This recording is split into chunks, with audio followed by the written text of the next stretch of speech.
...1400 yıldan daha fazla bir süre önce bizlere inmeye başlayan Kerim kitabımız Kur'an-ı Kerim'in bize bildirdiği gerçekleri asırlar sonra bilim adamları ancak keşfedebilmiştir. Bu gerçekler Allah'ın varlığını ve dinimizin hak olduğunun bir ispatıdır. İspat edilen bu gerçeklerden bir kısmını hep birlikte inceleyelim. Dünyanın elips şekilde olması.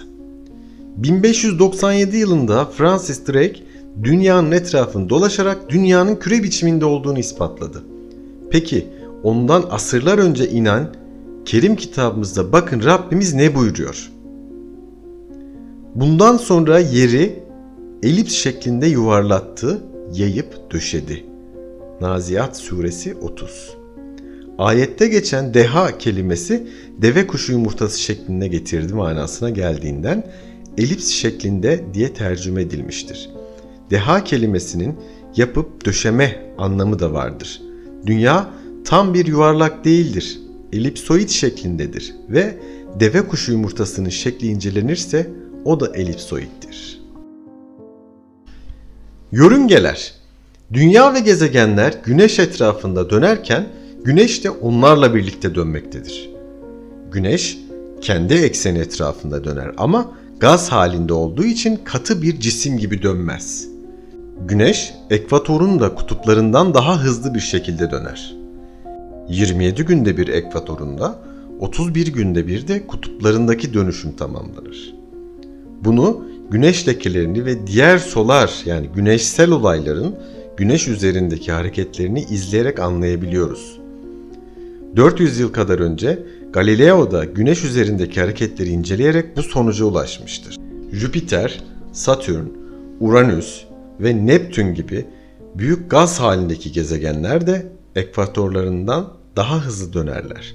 Atom ve atom parçacıklarının hareketleri kendileri için belirlenmiş yörüngelerde hiç durmaksızın akıp gider ve bütün kainatta muhteşem, akıl almaz bir düzen vardır. Tüm bu olaylar Kur'an-ı Kerim'de şöyle belirtilmektedir. Geceyi, gündüzü, güneşi ve ayı yaratan O'dur. Her biri bir yörüngede yüzmekte, dönerek gitmektedirler. Enbiya suresi 33. Evren genişliyor. 1643 ve 1727 yılları arasında yaşamış olan Isaac Newton, kütle çekim yasasını geliştirdikten sonra evrenin değişmezliği konusu tartışılmaya başlanmıştı. Bütün gök cisimleri bir çekime sahipse evren küçülüyor olmalıydı. Henüz 1700'lü yıllarda bile evrenin küçüldüğü düşünülüyor. Modern bilim ise evrenin sürekli genişlediğini kanıtlamıştır. Ve asırlar öncesinden gelen Rabbimizin mesajı mealen şöyledir. Biz göğü kudretimizle bina ettik. Şüphesiz onu genişleten de biziz. Zariyat suresi 47.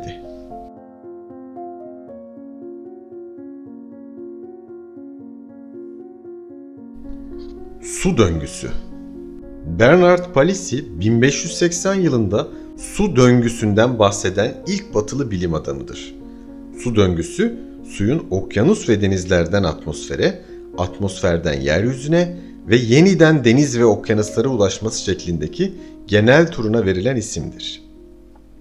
Ayetlerde ise mealen şöyle belirtilmiştir. Allah'ın gökten bir yağmur indirip de onu yerdeki kaynaklara dahil edip depo ettiğini, sonra onunla çeşitli renklerden ekinler, bitkiler çıkardığını, daha sonra da kuruttuğunu görmedin mi? Nihayet sen onu sararmış olarak görürsün. Sonra Allah onu bir çöp kırıntısına çevirir. Şüphesiz bunda aklı selim sahipleri için elbette bir ibret ve öğüt vardır. Zümer suresi 21. Size bir korku ve yağmur ümidi vermek için şimşeği göstermesi, gökten yağmur indirip onunla ölümünden sonra yeri diriltmesi de onun kudretinin delillerindendir. Şüphesiz bunda akıl erdirecek bir toplum için elbette ibretler vardır. Rum suresi 24. Rüzgarları aşılayıcı olarak gönderdik. Gökten de su indirip onunla sizin su ihtiyacınızı karşıladık. Yoksa onu hazinelerde, depolarda bütünüyle saklayan siz değilsiniz. Hicr suresi 22. Görmez misin ki Allah bulutları dilediği tarafa sevk eder. Sonra onların arasını birleştirir. Sonra onları üst üste yığar, yoğunlaştırır. Bir de bakarsın ki yağmur onların arasından çıkmış, gökten oradaki dağlar gibi bulutlardan dolu indirir de onun dilediğine musibet, afet verir. Dilediğine de onu çevirir, şimşeğinin parıltısı neredeyse gözleri kör eder. Nur suresi 43. Rüzgarları gönderen Allah'tır. Onlar yağmur yüklü bir bulutu kaldırıp yürütür. Derken Allah gökte onu dilediği gibi yayar. Parça parça eder. Sonuçta onun arasından yağmur tanelerinin çıktığını görürsün. Artık onun dilediği kullarına ulaştırınca derhal onları bir sevinç alır. Rum suresi 48. O, yağmur rahmetinin önünde bir müjdeci olarak rüzgarları gönderendir. Onunla ölü, kupkuru bir bölgeye can verelim. Hem de yarattığımız nice hayvanları ve insanları onunla sulayalım diye gökten tertemiz bir su indirdik. Furkan suresi 48-49. O denizden aldığı buharın yağmur, kar haline dönüşüm yeri olan göğe, bitkilerin ve kaynakların çıkması için yarılmaya elverişli yere andolsun ki hakikaten o, Kur'an. Elbette hak ile batılı ayıran kesin bir sözdür. O bir şaka değildir. Hakikaten onlar, müşrikler Kur'an'ın nurunu söndürmek ve yürürlükten kaldırmak için hep bir hile düzenlerler. Tarık suresi 11, 12, 13, 14, 15. Rüzgarları gönderen Allah'tır. Onlar yağmur yüklü bir bulutu kaldırıp yürütür. Derken biz onu, toprağı, ölü bir bölgeye sevk ederiz. Onunla yeri ölümünden sonra bitkiyle canlandırırız. İşte öldükten sonra dirilip kalkma da tıpkı böyledir. Fatır suresi 9. Tatlı su ve tuzlu su arasındaki engel. Tatlı su ve tuzlu suyun karışmasını önleyen bir engel vardır. Bu engeli 1962'de Alman bilim adamları Aden Körfezi ile Kızıldeniz'in birleştiği Mendeb Boğazı'nda bulmuşlardı. Daha sonra bu su engelinin bütün denizlerin birleşme noktalarında bulunduğunu tespit eden ünlü Fransız su araştırmacısı Kaptan Cousteau olmuştur. Allah-u Teala mealen şöyle buyuruyor. O Allah'tır ki iki denizi birbirine salmıştır. Bunlardan biri tatlı, susuzluğu keser, diğeri de tuzlu ve acıdır. Allah aralarında bir perde ve karışmalarını önleyen bir engel koymuştur. Furkan suresi 53. Suları acı ve tatlı olan iki denizi birbirine kavuşmak üzere salıvermiştir. Rahman suresi 19. Aralarında bir engel ve bir perde vardır ki birbirinin sınırını aşmıyor, birbiriyle karışmıyorlar. Rahman suresi 20.